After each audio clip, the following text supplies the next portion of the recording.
Bismillahir Rahmanir Rahim, Hadith 111, that the alliance is only with the believers and being free of the non-believers. From Amr ibn al-As, he says that he heard the Prophet say loudly and not secretly, ألا إن آل أبي يعني فلانا ليسوا لي بأولياء إنما وليي الله وصالح المؤمنين. Verily, the people of such and such a person are not my awliya, meaning my allies. My ally is only Allah and the righteous believers. So we take from this hadith then that your allegiance is for the sake of Allah Jalla wa Ala, and it is only with the believers, and your enmity is also for the sake of Allah Jalla wa Ala, and it is with the enemies of Islam and the enemies of Allah. And with all kuffar you do not have any allegiance, rather you are free of them and their deen. Notice here in the hadith, he does not mention whom the Prophet is declaring that he is free from. So he does not mention the actual name, even though in the hadith the Prophet would have mentioned the name. And so Amr ibn al-As does not mention the name, because if he did mention the name, then this may lead to fitna. So he's concealing part of this knowledge here for a greater good, in order to avoid any fitna and feelings of ill will. And he says that my wali is Allah and the righteous believers. Wali comes from the word wala, and this word wala has this idea of love, closeness and help. So your wali is somebody who is close to you, who loves you and who will help you to victory. And so this wala can only be with the fellow believers who are the Muslims, and it can never be with the kuffar. And as for the wala, then this is of varying degrees. If a believer is a complete believer, so he does not commit any sins outwardly and he refrains from any major sins, then your wala with him would be of the highest level. Then secondly, for that believer who is a believer but he commits sins and maybe he also commits major sins and he is known for that, then you will have wala with him to a certain degree, but not to the extent of the first amount. So you would love him to the extent of his Imaan, and you would hate his actions which are opposing the Sunnah. So this person is a mu'min and a fasiq, a believer but a sinful person. So you love him from one angle and hate him from another angle. As for the evil actions which he's doing, then you completely have freedom of his actions. You have nothing to do with it. So you have complete hatred for his actions. As Allah Jalla wa Ala says in the Quran, وَكَرَّهَ إِلَيْكُمُ الْكُفْرَ وَالْفُسُوقَ وَالْعِصْيَانَ أُولَٰئِكَ هُمُ الرَّاشِدُونَ. And He has made kufr and fusuq and asyan, which are sinful activities and all types of disobedience, He has made all of this, as well as kufr, hated to you. So these are the rightly guided people, meaning those people who hate kufr and sinful activities and disobedience. Then we have the third level, which is your attitude towards the kuffar, and with these people you have no wala whatsoever. You are completely free of them and their actions. And some ulama say that whoever has wala with the kuffar against the Muslims, then this person is a kafir, outside the fold of al-Islam. And on this topic, Allah Jalla wa Ala says in the Quran, in Surah Al-Mumtahana, which is all about being free from the kuffar, He says in ayah number 4, قَدْ كَانَتْ لَكُمْ أُسْوَةٌ حَسَنَةٌ فِي إِبْرَاهِيمَ وَالَّذِينَ مَعَهُ إِذْ قَالُوا لِقَوْمِهِمْ إِنَّا بُرَآءُ مِنْكُمْ وَمِمَّا تَعْبُدُونَ مِنْ دُونِ اللَّهِ كَفَرْنَا بِكُمْ وَبَدَا بَيْنَنَا وَبَيْنَكُمُ الْعَدَاوَةُ وَالْبَغْضَاءُ أَبَدًا حَتَّى تُؤْمِنُوا بِاللَّهِ وَحْدَهُ. Indeed, there is an excellent example for you in Ibrahim and those with him, when they said to their people, Verily we are free from you and whatever you worship besides Allah. We have rejected you, and there has started between us and you hostility and hatred forever until you believe solely in Allah. So we find here that the Muslim is free of the kuffar, and he hates all types of kufr and sinful activities, whether this sinful activity comes from a kafir or from a Muslim. However, it needs to be noted, to balance out the scale, that just because you are free from the kuffar and you hate kufr and fusuq and asyan, does not mean that you treat the kuffar badly.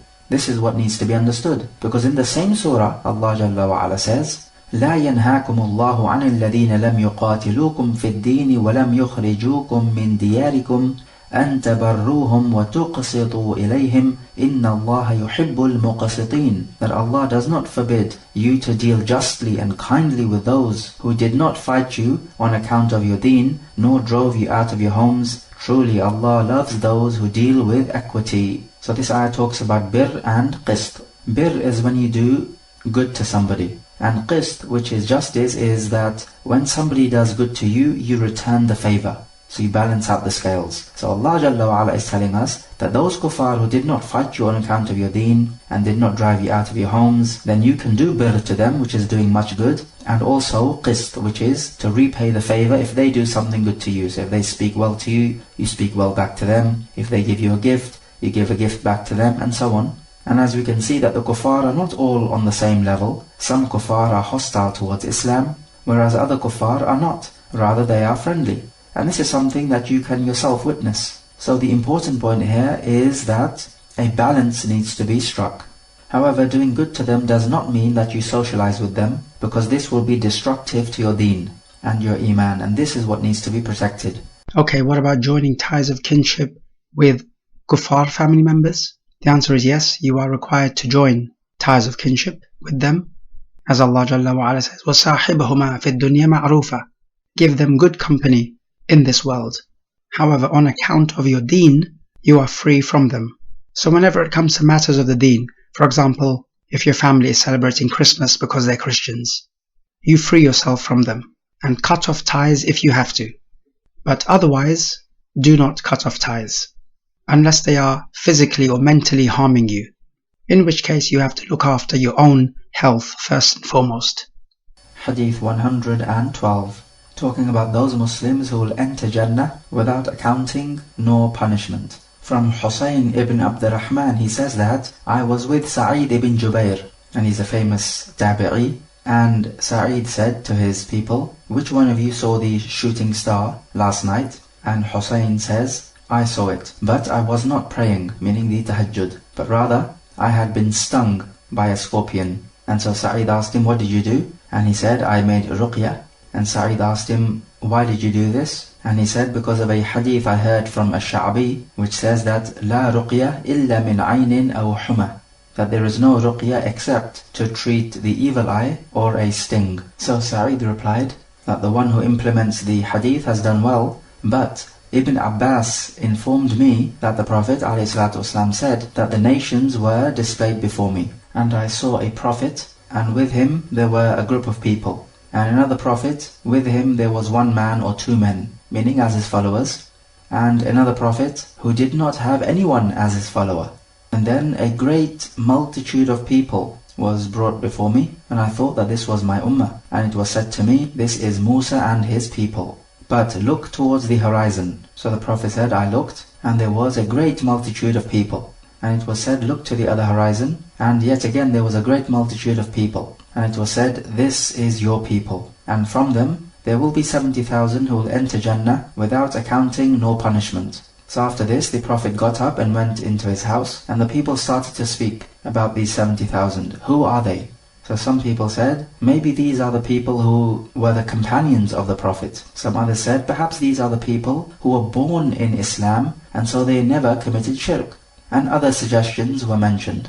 Then the Prophet came out, and he asked, what were you talking about? And so they informed him, and the Prophet said about these 70,000, هُمُ الَّذِينَ لَا يَرْقُونَ وَلَا يَسْتَرْقُونَ وَلَا يَتَطَيَّرُونَ وَعَلَى رَبِّهِمْ يَتَوَكَّلُونَ. These are the people who do not perform ruqyah, nor do they seek ruqyah, nor do they see evil omens, and they completely rely upon their Lord. So upon this, a man called Uqasha ibn Mihsan stood up, and he said, make dua to Allah to make me from them. And so the Prophet said, Anta minhum, you are from them.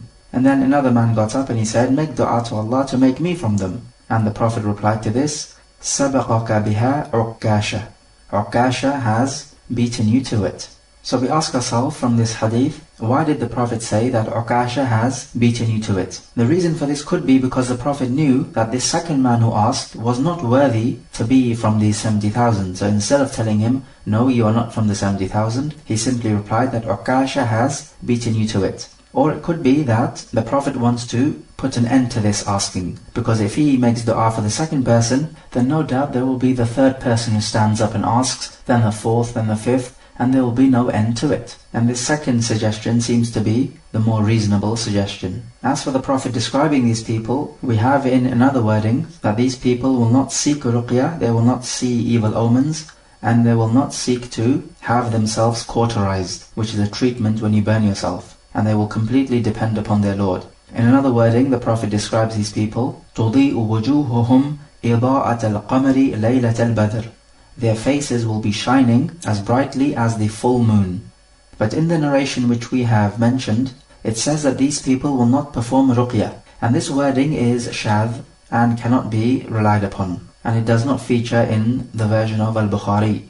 Rather, we know that the Prophet himself performed ruqyah. So the authentic wording is that these people will not seek ruqyah from someone else to be performed on them, even though the action itself is halal, but the better way is not to ask. Note here though, that it is permissible to ask for ruqyah to be performed on someone other than yourself. And we have evidence for this, where the Prophet entered upon the home of Salama, and there were two girls in the house, and they had some blackness on their cheeks. And the Prophet said that these girls have been affected by the evil eye, so seek ruqyah for them. So the Prophet told Salama to seek ruqyah for these girls. So you're allowed to seek ruqyah for someone else, and this does not exclude you from the 70,000. But what this hadith is talking about is seeking ruqyah for yourself. Likewise with the cauterization, the Prophet had Sa'ad ibn Mu'adh cauterized when he was injured during the Battle of the Trench. But the difference here that Sa'ad ibn Mu'adh did not ask to be cauterized himself, rather the Prophet sought cauterization for him. So that is not a problem. And that does not exclude you from this 70,000. So as for the cauterization and the ruqyah, if somebody wants to perform it on you and you allow them, then what about that? The answer is, again, this does not exclude you from the 70,000. Because you yourself did not seek ruqyah or seek the cauterization for yourself. And we know that the Prophet allowed Jibreel alayhi to perform ruqyah on the Prophet when the Prophet was suffering an illness. And the third item mentioned is tatayyur. This is when you see an evil omen. So you might hear something which you take as an evil omen, you might see something, or you could associate an evil omen with a particular time or a particular place. For example, the people of Jahiliyyah would say that you should not marry in Shawwal, because this is like a bad luck month for marriage. But Aisha says that the Prophet married her in Shawwal, and he consummated the marriage with her in Shawwal. And she is saying that who has better fortune than the Prophet? And authentically in At-Tirmidhi, the Prophet ﷺ said, مَنِ اكْتَوَى أَوْ اسْتَرْقَى فَقَدْ بَرِئَ مِنَ التَّوَكُّلِ. Whoever seeks cauterization for himself or seeks ruqyah for himself, then he is free of at-tawakkul, meaning he has disassociated himself from tawakkul, because this action negates at-tawakkul to some extent. So the point is that these 70,000 people who will enter Jannah in this fashion will have perfect type of tawakkul. So in this hadith then there is a virtue of tawakkul on Allah Jalla wa Ala. And at-tawakkul is when you rely totally upon Allah, having full trust in Him to bring about a benefit or ward off a harm, whilst undertaking the necessary means to accomplish your aims and objectives. The thing about cauterization and the ruqyah, seeking these for yourself, is that these are weak means to accomplish your aim. And it is for this reason that seeking medication when you're ill does not enter this hadith, so that if you were to seek medication, it does not mean that you are freeing yourself from tawakkul, because conventional medication is a strong cause to have your aims and objectives met. So in this case it would be to heal yourself from the illness. As for ruqyah and cauterization, these are not strong causes, so notice the difference. And we know in the Sahih, when the Prophet was ill, near his death, he asked for 7 containers of water to be poured on him, so that he may go out to the people and address them. So this is a type of medication which the Prophet is seeking for himself. So undertaking a cause which is a strong cause does not negate tawakkul, but a weak cause does. So for example, if a person wants to have a child, and he says that he will only rely upon Allah, but without undertaking the strong cause which is marriage, then of course this is not tawakkul on Allah Jalla wa Ala, because it does not meet the definition. And when the Prophet would be in a battle, he would be wearing a helmet and other protection to protect himself. He would not say that Allah will protect me, so I will just have tawakkul on Him. Rather, you need to undertake the necessary means. Opposite of at-tatayyur is tafa'ul, which is when you see a good omen. And this is something which is beloved to the Prophet, as he says, وَيُعْجِبُنِي الْفَعْلِ. But a good omen pleases me. This is like if you're going out to do a particular work or a job, and you hear somebody saying, today is a good day, or something positive like this, and this fills you with joy, and you take it as a good omen that today you're going to work, so hopefully for you it will be a good day. And the difference is because this type of good omen actually encourages you to do what you want to do. As for the evil omen, it will discourage you. So you're going out to perform a work, and you hear somebody saying, today is a very bad day. And this discourages you from going out to work, or do whatever you want to do. And the Prophet said, authentically, مَنْ رَدَّتْهُ الطِّيَرَةُ عَنْ حَاجَتِهِ فَقَدْ أَشْرَكَ.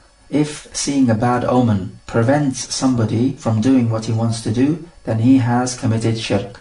And the people asked, O Messenger of Allah, what is the kafara for this? Meaning the expiation for this sin.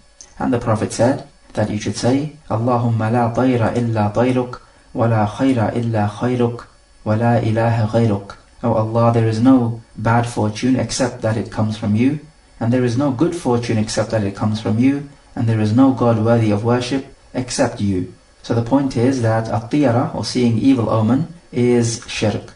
It becomes shirk akbar if you think that that particular action has the ability to affect your future. So for example, the people of Jahiliyyah would let the bird fly, and if it flies in a certain direction, they would say that this indicates bad luck, and if it flies in another direction, they would say that this is good luck. So if you think that this action of the bird itself has an effect on your destiny, then this is shirk akbar, because you're assigning a creator besides Allah Jalla wa Ala. And similar to this is astrology, where they believe that because these stars are aligned in a certain place, this will have an effect on your destiny, and this is shirk akbar. What about having tawakkul or reliance on other than Allah? This depends. If for example you send somebody to buy something on your behalf, like you send him to the shop, when you give him the money, then you're relying on him to do the work for you. This is permissible, and it is not the tawakkul of ibadah, such that you are pinning your hopes and fear on this person, as you would with Allah Jalla wa Ala. And normally you would see that person whom you have sent as being somebody who is lower than you are in status. That's why you could actually send him to do the work for you. Or for example, if you appoint somebody to do something on your behalf, for example, pay the zakah on your behalf, then this is permissible because it is permissible to appoint somebody to work on your behalf, and you would trust that he will do the job for you. As this type of tawakkul is not the tawakkul of ibadah.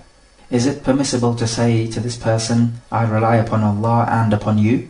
The answer is no, because you're not allowed to put anyone else on the same level as Allah Jalla wa Ala. Reliance is when you have your heart hinged, and you can only have your heart hinged on Allah Jalla wa Ala and on no one else.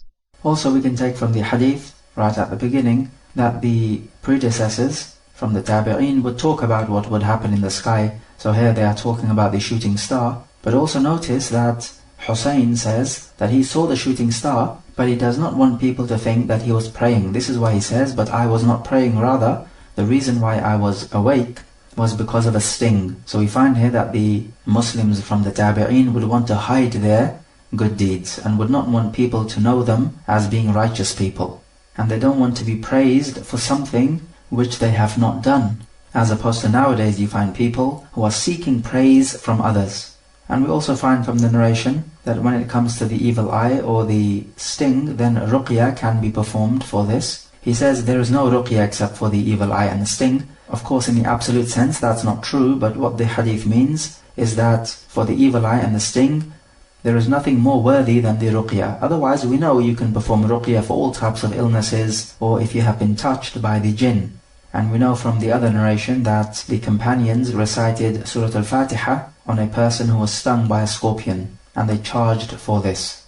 However, when it comes to the ruqya, there are certain conditions which need to be looked at. Number one, the person performing the ruqya, he needs to have Imaan that these words will prove to be beneficial by the will of Allah Jalla wa Ala. Number two, the person on whom ruqya is being performed, he needs to have Imaan that Allah will heal him with these blessed words. And number three, that which is being recited, it needs to be something from the Quran or that which has been narrated from the Sunnah. And also you do not believe that the words themselves will cause the healing, rather you believe that Allah will cause the healing through the sabab or through the cause of these words. Also we learn that these 70,000 will have their faces brightened, just like the full moon. We see that the full moon lightens up the sky. And this is understandable because when a good news comes to you, you normally see yourself lit up. as opposed to when bad news comes to you, you look a little gloomy. So what about now if you're giving the glad tidings in the hereafter of Jannah? Imagine how much lit up you would be then. And it works the other way around as well. When the kuffar will be given the bad news of Jahannam, their faces will turn dark. Okay, what do we say about a person who seeks ruqya or cauterization, yet he has tawakkul on Allah Jalla wa Ala and believes that these measures are a means of healing with the permission of Allah? We say, okay, he has not done anything haram, but if he leaves it off, that would be better for him to reach the elite status. Okay, what about this number 70,000? It seems like a small number for this whole ummah. There is another narration in At-Tirmidhi which says that the Prophet asked for an increase, 1,000 for every 1,000. So that will make 70,000 times 70,000, which makes 4.9 billion. Now that number seems a whole lot more like it. But the bottom line is, we need to concern ourselves with the description of these people, not their number. Let's look at Hadith 112 about this ummah constituting half of the people of Jannah. From Abdullah ibn Mas'ud that the Prophet asked them, أَمَا تَرْضَوْنَ أَن تَكُونُوا رُبْعَ أَهْلِ الْجَنَّةِ قَالَ فَكَبَّرْنَا ثم قال أَمَا تَرْضَوْنَ أن تكونوا ثلث أهل الجنة قال فكبرنا قال إني لأرجو أن تكونوا شطر أهل الجنة وسأخبركم عن ذلك ما المسلمون في الكفار إلا كشعرة بيضاء في ثور أسود أو كشعرة سوداء في ثور أبيض. The Prophet asked them, would you be pleased to be a quarter of the people of Jannah? And the companions made takbir out of joy. Then he asked them, would you be pleased to be a third of Jannah? They made takbir. And the Prophet said, I hope you will be half of Jannah. And I'll inform you of this. The Muslimun, as compared to the Kafirun, are like one white hair strand on a black ox, or a black hair strand on a white ox. This hadith ties in with the next one. Hadith 113, when Adam would bring forth the people of Jahannam, 999 from every 1,000. From Abu Sa'id al-Khudri, the Prophet said, يقول الله عز وجل يا آدم فيقول لبيك وسعديك والخير في يديك. Allah will say, O Adam, and Adam will reply, I am responding to your call and at your service, and all goodness is in both your hands. قال يقول أخرج بعث النار. He said, then Allah will say, bring forth the dwellers of the fire. قال وما بعث النار, and who are the dwellers of the fire? قال من كل 1,999, from every 1,999. قال فذاك حين يشيب الصغير وتضع كل ذات حمل حملها وترى الناس سكارى وما هم بسكارى ولكن عذاب الله شديد.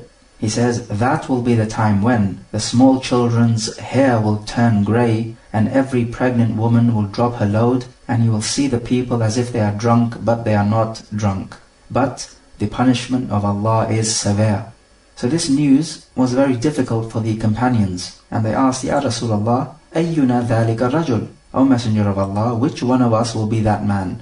Meaning the one man out of 1,000 to enter Jannah.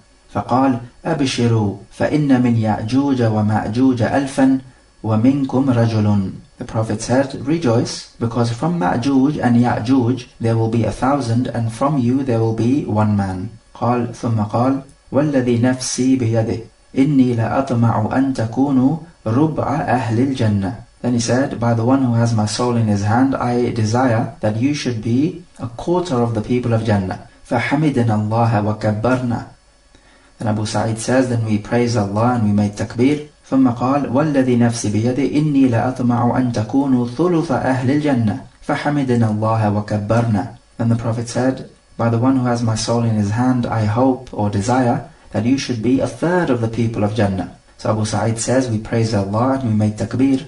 ثم قال والذي نفسي بيده إني لأطمع أن تكونوا شطر أهل الجنة إن مثلكم في الأمم كمثل الشعرة البيضاء في جلد الثور الأسود أو كالرقمة في ذراع الحمار. Then he said, by the one who has my soul in his hand, I hope you will be half of the people of Jannah, because the parable of you compared to the other nations is like a strand of white hair on the skin of a black bull, or like a little dot on the inside of the leg of a donkey. So we find from this hadith that the Prophet is hoping that this ummah will be half of all the people of Jannah. In the authentic narration in the Sunan, the Prophet said that Jannah has 120 ranks, and 80 of those ranks will be taken up by this ummah. This means that 2/3 of the Jannah will be taken up by this ummah. And so we find therefore the virtue of this ummah over and above all the other ummah. Therefore, the Muslim of this ummah has two things to be grateful for. Firstly, that he's a Muslim, and secondly, that he's a Muslim in the last ummah of the Prophet ﷺ. This is a double virtue which he has. So there's much to be thankful for.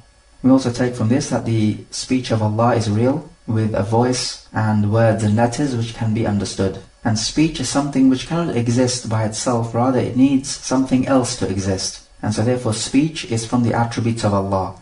Because attributes cannot exist in and of themselves. They need to exist with a certain being. And so upon this, the Jahmiyyah and the Mu'tazila and the Asha'ira, they all say that the speech of Allah is a creation of Allah. But we say no, it is not a creation, it is an attribute of Allah, and the attributes of Allah, just like Allah Himself, are not created. As for the speech of Allah, then Allah has always been speaking, but when it comes to the particular items of speech, then these newly arise. As for the speech of Allah, this is not anything new. So for example, in this hadith, when Allah tells Adam to bring forth the dwellers of Jahannam, then this is not a speech which Allah has been saying infinitely backwards in time. So in other words, there will come a time when Allah will say this. So the individual items of speech of Allah come about newly. And this is what the Asha'ira find it difficult to accept. They say that none of the actions of Allah come about newly, because this would prove that Allah has come about newly. But the Ahlul Sunnah wal Jama'ah do not accept this premise. And if the Quran, which is a speech of Allah, was created, then it means that the Quran does not have a meaning to it. So any orders and prohibitions in the Quran don't have a meaning. It's just a creation, just like the sun and the moon. It doesn't have a meaning in and of itself. It is simply just an image. So if that is the case, then the whole Sharia now does not apply to us. Also from this hadith, evidence that Yawm al-Qiyamah will take place. And this is something that every Muslim knows as the basics of his deen. And also we find the state of the people that day. The young will turn grey-haired, every pregnant woman will drop her load. It appears that the pregnant women who died in pregnancy or were pregnant when the horn was blown, then they will be resurrected just as they died or collapsed, meaning pregnant. And so you'll see the people as if they are drunk. This is because of the fright. 999 out of 1,000 going to Jahannam. You can clearly see the effect this will have on the people. You will see them as if they are intoxicated. They will completely lose their senses. We ask Allah Jalla wa Ala to save us from the fright of Yawm al-Qiyamah. We take from this hadith the good etiquette of the Prophet to give solace to the Sahaba when they were frightened upon hearing this hadith. And so when somebody is in straitened circumstances, the lesson for us is to grant him solace. We find in this hadith that the Prophet is saying that out of every 1,999 will be in the fire. But then when he's questioned on that, he says that from Ya'juj and Ma'juj there will be 1,000, and from you there will be 1. So it appears now, the second time around, he's talking about something a little different. Because when he talks about 999 out of 1,000 being in Jahannam, then this includes all of the kuffar, not just the Ya'juj and Ma'juj. But the second time round, he speaks about specifically the Ya'juj and Ma'juj. So we see from this hadith that most of mankind and jinnkind are upon misguidance. And Allah Jalla wa Ala says, وَمَا وَجَدَنَا لِأَكْثَرِهِمْ مِنْ عَهْدٍ وَإِنْ وَجَدَنَا أَكْثَرَهُمْ لَفَاسِقِينَ. And we did not find most of them to have a contract, meaning the contract to worship Allah alone. Rather, we found most of them to be evildoers. And he says, وَمَا أَكْثَرُ النَّاسِ وَلَوْ حَرَصْتَ بِمُؤْمِنِينَ. And most of mankind, even if you eagerly desire it, will not believe. So may Allah Jalla wa Ala keep us firm upon Imaan. Wallahu al-musta'an.